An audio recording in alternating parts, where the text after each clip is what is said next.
Hypocrisy in the Charlie Kirk framework.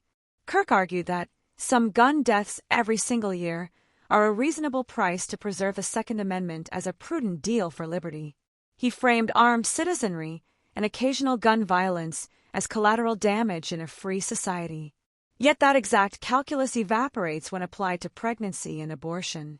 Many Republicans, including Kirk, insist that any loss of fetal life, even from miscarriage or life-threatening pregnancy complications, must be criminalized or obstructed, despite pregnancy itself arising entirely from male sperm. Meanwhile, women, and little girls alike, are told keep their legs shut, even in instances of rape, but men are never lectured or told keep their genes in their jeans. Because boys will be boys. Most shootings, mass or otherwise, are perpetrated by men, just as virtually every abortion is sought by women who did not cause that pregnancy alone. Kirk gave men license to bear rifles at the cost of tens of thousands of lives, while denying women care when pregnancy kills or maims them. Maternal deaths since abortion bans. Texas as a harbinger. After Texas's near-total abortion ban SB 8 took effect in September 2021, the state's maternal mortality rate climbed 56% from 2019 to 2022, compared with an 11% rise nationally.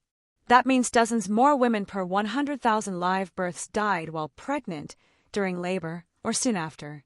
Wasn't the whole purpose to preserve families and life and babies? If the mother dies, how exactly does that help the birth rate?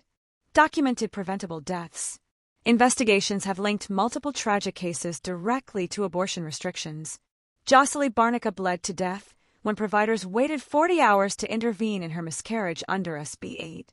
Yennefer Alvarez Estrada Glick died from high-risk pregnancy complications in July 2022, unable to access timely care.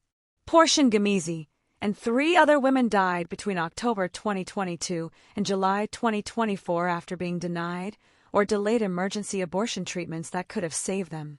These represent only the publicly documented fatalities. State review committees often refuse to investigate deaths tied to products of conception, effectively hiding the full toll of bans. Gun-related deaths since abortion was criminalized.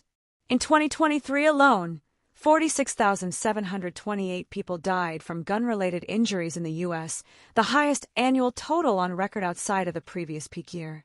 Even if we conservatively average 47,000 gun deaths annually, since the U.S. Supreme Court overturned Roe v. Wade in June 2022, roughly 90,000 Americans have lost their lives to firearms, deaths Kirk deemed a prudent price for freedom. The contradiction exposed.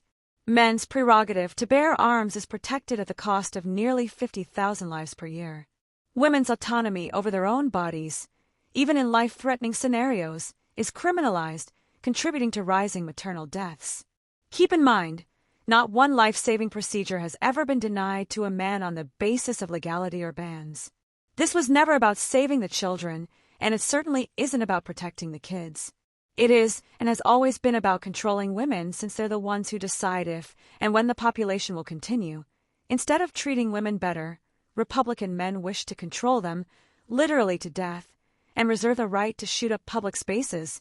Then, blame Democrats.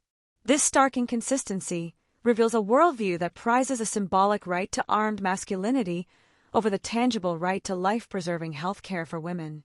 Before some hot-headed, riled-up, snotty-nosed conservative points their finger and bleeding-heart liberals, though, how can you both be a bleeding heart and a gun fanatic? Consider the following.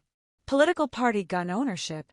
According to a June 2023 Pew Research Center survey, 45% of Republicans and GOP-leaning independents report personally owning at least one firearm, compared to 20% of Democrats and Democratic leaners. A contemporaneous Gallup poll finds a similar gap. 47% of Republicans versus 19% of Democrats own guns, a 28-point difference.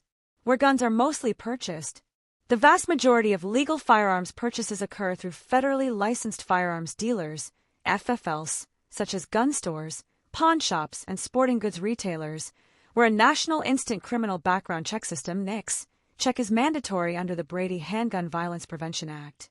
Private sales, including those at gun shows, estate sales, or online marketplaces, remain exempt from federal background check requirements. ATF trafficking investigations from 2017 to 2021 trace 14,775 illegally trafficked guns back to gun shows, 13,983 to online dealers, and 6,287 via social media platforms, underscoring how unregulated channels feed illegal markets. Hashtag key loopholes, gun shows and inherited firearms. Gun show loophole. Federal law requires background checks only for sales by those engaged in the business of selling guns. Private individuals who buy or sell firearms, even at large-scale gun shows, can transfer guns without running a NICS check. Only 22 states plus D.C. now mandate background checks on private transfers, but the majority still do not.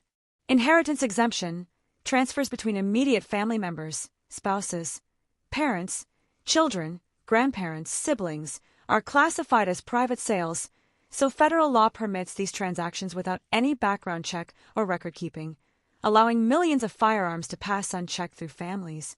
This is not gun control. This is not pro-life value, nor are they family values.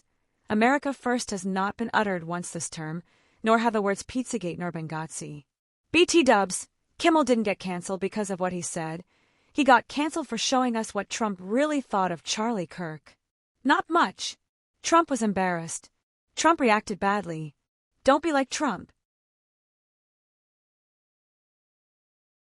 We hit some new lows over the weekend with the MAGA gang desperately trying to characterize this kid who murdered Charlie Kirk as anything other than one of them and doing everything they can to score political points from it. In between the finger pointing, there was grieving. On Friday, the White House flew the flags at half staff, which got some criticism. But on a human level, you can see how hard the president is taking this. My condolences on the loss of your friend Charlie Kirk. May I ask, sir, personally, how are you holding up over the last day and a half, sir? I think very good. And by the way, right there, you see all the trucks? They've just started construction of the new ballroom for the White House, which is something they've been trying to get, as you know, for about 150 years. And it's going to be a beauty. Yes. He's at the fourth stage of grief, construction. Demolition, construction. This is not how an adult grieves the murder of someone he called a friend. This is how a 4-year-old mourns a goldfish. I can't stand the word empathy. Actually, I think empathy is a made-up New Age term that does a lot of damage. But